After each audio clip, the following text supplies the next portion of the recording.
So, one way of conceptualizing yourself is that you're one speck of dust among 7 billion. And when you conceptualize yourself that way, you might think, well, what difference does it make what I say or do? And that's actually quite convenient for you, because if it doesn't matter what you say or do, then you don't have any responsibility and you can do whatever you want. The price you pay for that is a bit of nihilism, but if you don't have to shoulder any responsibility, that's a small price to pay. That's the underground motivation for nihilism. But the other way of looking at it, and this is actually the accurate way of looking at it, is that you're in a network. You're a node in a network, and so you can do a little bit of arithmetic very rapidly and just figure out how powerful you are. You know 1,000 people. You're going to know more than that over the course of your life, but let's say 1,000 for the sake of argument for now. They know 1,000 people. That means that you're one person away from 1,000,000 people and 2 persons away from 1,000,000,000 people. And you're the center of that network. And now the way networks work is that information propagates in a networked manner. So don't underestimate the power of your speech. Now, Western culture is phallogocentric. Let's say it. Okay, so we'll say, yeah, that's just fine. That's exactly what it is. It's predicated on the idea of the logos, that the logos is the sacred element of Western culture. And what does that mean? It means that your capacity for speech is divine. It's the thing that generates order from chaos and then sometimes turns pathological order into chaos when it has to. Don't underestimate the power of truth. There's nothing more powerful.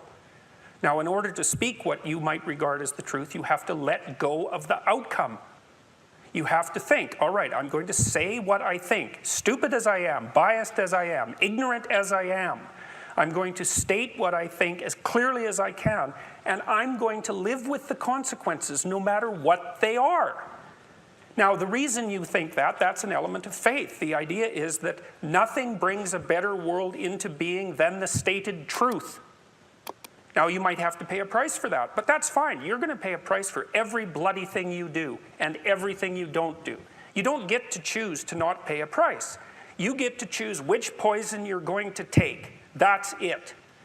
So if you're going to stand up for something, stand up for your truth. It'll shape you, because people will respond and object and tell you why you're a fool and a biased moron and why you're ignorant. And then if you listen to them, you'll be just that much less like that the next time you say something. And if you do that for 5 years, you'll be so damn tough and articulate and able to communicate and withstand pressure that you won't even recognize yourself. And then you'll be a force to contend with.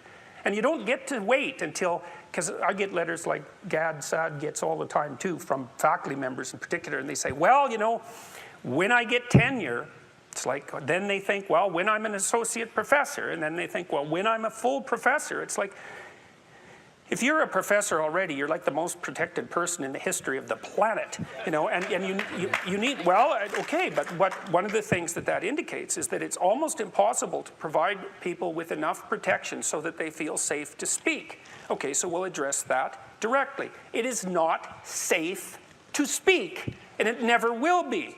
But the thing you got to keep in mind is that it's even less safe not to speak.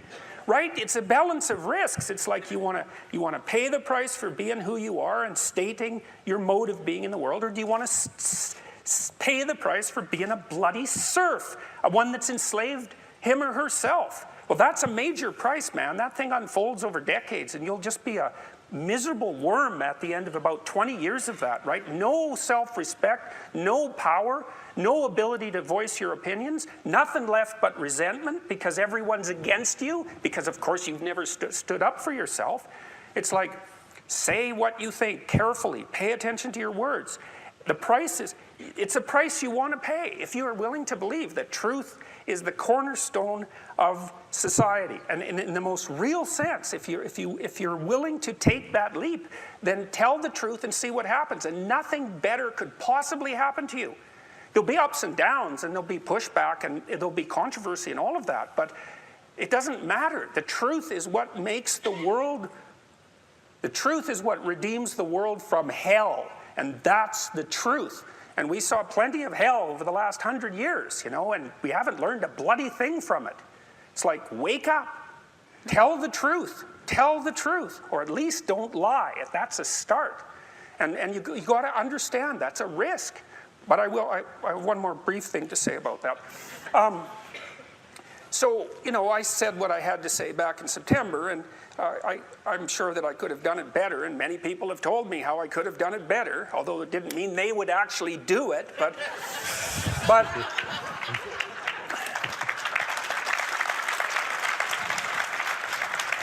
and, you know, my job was at risk, serious risk, for about 2 months, and it destabilized my family, who've been very brave about this. So, like, thumbs up to them, man. They've just stood by me.